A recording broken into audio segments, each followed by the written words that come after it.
हुकूमत वही कर रही है जो वो करती आई है। पीटीआई कह रही है कि हमारे पंजाब में पहले 105 अराकीन उठा लिए हैं, छापे मारे जा रहे हैं। इसके साथ ही दफ़ा 144 लगा दी गई है इस्लामाबाद में।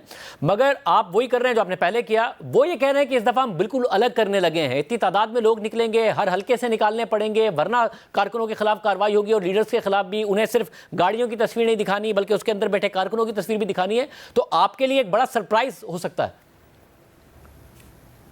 बिस्मिल्लाह रहमान रहीम। शाहज़ेब साहब, मैंने पहले भी पिछले हफ्ते आपके शो में कहा था कि पीटीआई के फ़ैसले सियासी नहीं होते, और बानी पीटीआई ने भी जो फ़ैसले किए वो असेंबली तोड़ने के थे, इस्तीफ़ों के थे, उस वक़्त आर्मी चीफ़ के ख़िलाफ़ एहतजाज करने के थे। वो तमाम इनकी जो सियासी क़यादत थी वो उनसे इत्फाक नहीं करती थी, और उसके बाद फिर उन्हीं फ़ैसलों का हाल भी वही हुआ जो होना था। ये भी एक गैर सियासी फ़ैसला है, और ऐसे लोग कर रहे हैं जिनका सियासत से कोई तल्लुक़ नहीं है। ना अलीमा खान का कोई सियासत से तल्लुक़ है, ना बुशरा बीबी का। और आप ये मुझे बताएं, मैं एक सियासी कारकुन हूँ। एक हल्के से 2 MPs और 1 MNA होता है अमूमन, और उसमें अगर 2 MPs 5-5 हज़ार आदमी और MNA 10,000 लेके आए तो ये 20,000 आदमी बनता है। मैं कोई कैलकुलेशन आपको रहीम यार खान, डेरा गाजी खान, मर्दान या लंडी कोटल की नहीं, फैसलाबाद जड़ावाला की बता रहा हूँ, जो कि यहाँ से सिर्फ 350-400 किलोमीटर दूर है इस्लामाबाद से। 1800 रुपया किराया है एक आदमी का वो आने का, और 1800 जाने का, और 1000 एक दिन का रहने का खर्चा, तो 5000 रुपया बनता है। 20,000 का मतलब है कि 1 करोड़ रुपया रोज चाहिए। और फैसलाबाद में 11 नेशनल असेंबली की सीट्स हैं, इसी तरह 20-21 MPs हैं। हमारे पूरे फैसलाबाद में 20,000 लाने के लिए पब्लिक ट्रांसपोर्ट नहीं है, यानी सारी ट्रांसपोर्ट भी पब्लिक इकट्ठी कर ली जाए तो 20,000 लोग नहीं इस्लामाबाद पहुंच सकते, इतनी ट्रांसपोर्ट नहीं। तो ये खैर सियासी फैसले हैं, ये वो खातून कर रही हैं जिनका मंशा जो है वो अपना पीटीआई की केपीके की हुकूमत के ऊपर गलबा या पीटीआई की सियासी जमात पे गलबा है। और इस खातून का जो बैकग्राउंड है, इनकी ये एक घरेलू खातून थी, पहली शादी इनकी एक ऑफिसर से हुई। वो एक घरेलू खातून की जो सियासत में इन्वॉल्वमेंट है, इस पर पीटीआई से तो सवाल किया जा सकता है कि इमरान खान का क्लेम क्या था, मगर आप कैसे सवाल उठा सकते हैं क्योंकि उस घरेलू खातून का, जिनको आप घरेलू खातून कह रहे हैं, उनके मियाँ को जेल में डाला हुआ है, उनके कारकुनों के खिलाफ क्रैकडाउन है, तो वो अपने मियाँ के लिए क्यों नहीं आवाज़ उठाएंगी? अगर उनके मियाँ उनके जरिए पैगाम दे रहे हैं तो क्यों पार्टी को नहीं बताएंगी?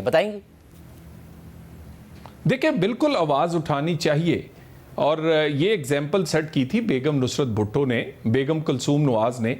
वो एम्बिशियस नहीं थी, उनका टारगेट अपने खावंद या शौहर उनको मुश्किल से निकालना था। वो उनकी ये ख्वाब नहीं था कि वो कब्जा करेंगी और उसके बाद वो कोई ओहदा लेंगे। देखिए, बुशरा बीबी बड़ी एम्बिशियस खातून है पाकिस्तान के कल्चर में, जहां आप और मैं रहते। आप जाते पुत्र है, आपने तो उनके जहन में जाके नहीं देखा ना कि उनका क्या एम्बिशन है। इस वक्त उनका शौहर अंदर है, उनके अपने खिलाफ केसेस हैं, वो इतने कैद से बाहर निकल के आई हैं। आप स्ट्रेटजी पर बात कर लीजिए, आप तो उनके जहन में जाके बता रहे हैं उनके क्या एम्बिशंस हैं। अभी कोई ऐसी चीज सामने नहीं आई। नहीं, देखिए ना, मैं शाहज़ेब साहब, मैं खुद एहतराम करता हूं उनके खातून होने का, लेकिन मैं समझाना चाह रहा हूं। मैंने आपको पहले समझाया कि 20,000 का जो एक टारगेट है वो बिल्कुल इलॉजिकल है, वो बिल्कुल हो ही नहीं सकता। और वो उसके बाद ऐसे फैसले जो खातून कर रही है, वो तहरीक को कामयाब करना तो नामुमकिन सी बात है। फिर उसके बाद इनकी जो कमेटी बनी है, वो उसमें जो इनके सीनियर्स लोग हैं वो हैं ही नहीं। और उसके बाद लाहौर कैंप जो है, जो अलीमा खान हेड कर रही हैं, जो लोग आदमी मीटिंग पर जाता है पेशावर, वो उस पर जो गमो गुस्सा और जो उनको इजहार होता है, तो मेरा ख्याल है इंटरनली बहुत सारी, और ये मगर गैर सियासी और एक ऐसा फैसला है इनका जो इंटरनल मसला है कि आप लोग उस पर बहुत ज़्यादा डिपेंड कर रहे हैं। क्योंकि इंटरनल मसला जो भी हो, अगर धमकी ये हो पार्टी लीडरशिप की तरफ से कि अगर आप नहीं निकले और आपने लोग नहीं निकाले तो आपकी पार्टी की बुनियादी मेंबरशिप भी गई, आपका आइंदा का टिकट का चांस भी गया, यानी कि आपका पॉलिटिकल करियर पीटीआई में गया। तो इख्तलाफात तो एक तरफ रह गए ना, उनकी ज़ाती सर्वाइवल का मसला बन गया। आपको लग रहा है कि ऐसा ही होगा इसलिए लोग नहीं निकलेंगे? देखिए, मैं सबसे पहली बात ये कर रहा हूं कि जो टारगेट्स दिए गए हैं वो मुमकिन ही नहीं है। और उसके बाद आप ये बात ये हमेशा से कहते हैं, ये पिछले 2.5 साल से इन्होंने जो कॉल दी है, कहा ये आखिरी कॉल है।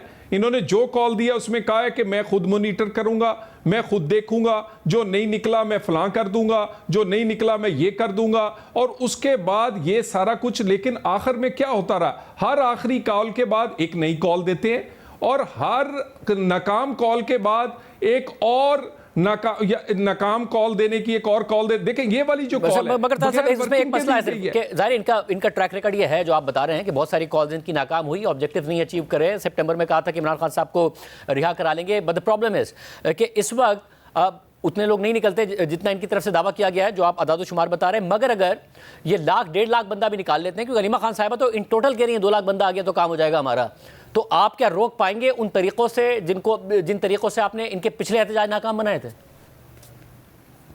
देखिए मैं आपसे सिंपली देखिए, गुजारिश ये है कि जब आप एक ऐसा एहतजाज करते हैं जिसमें आप एक बगावत जैसा ऐलान करते हैं, तो हुकूमत यकीनन कोशिश करती है कि ऐसा माहौल पैदा ना हो। और पाकिस्तान में ये जो पॉलिटिकल स्टेबिलिटी है ये बड़ी कॉस्ट देकर हासिल की गई है, और इसी की वजह से आज मुआशी इस्तेकाम आ रहा है।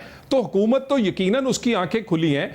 मगर मुझे ये बताइए, पिछले जो एहतजाज से पंजाब सबसे बड़ा एक सूबा है, 60%, उसमें कितने लोग निकले? अगर कोई आया है सरकारी गाड़ियों के साथ, सरकारी मुलाजमीन जो गिरफ्तार हुए इस्लामाबाद में आके, और वो सिर्फ KPK से आए और वो चंद हजार आए।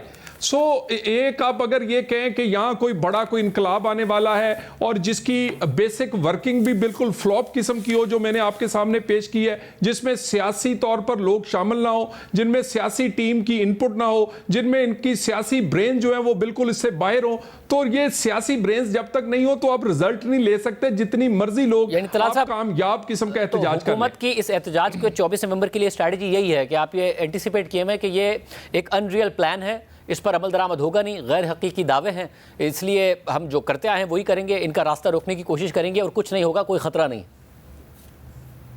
देखिए मैं आपसे एक अर्ज कर दूं, बड़ी मुश्किल से सियासी इस्तेकाम हासिल किया है जिसने पाकिस्तान में महंगाई, पाकिस्तान में मईशत को पटरी पर लाया, और ये हमने पे किया है, हमने पॉलिटिकल पे किया है, हमने अपना पॉलिटिकल कैपिटल इस पे लगाया, अदारों ने इस पे अपना कैपिटल लगाया है। और उसके बाद अगर कोई ये समझता है कि वो किसी एक हड़ताल से, एहतजाज से इस सियासी इस्तेकाम को ख़राब करेगा, तो हुकूमत की आंखें भी खुली हैं, और हुकूमत हमारी सियासी हुकूमत है, हम किसी किस्म की ताकत का इस्तेमाल हमारी आखिरी ऑप्शन होती है।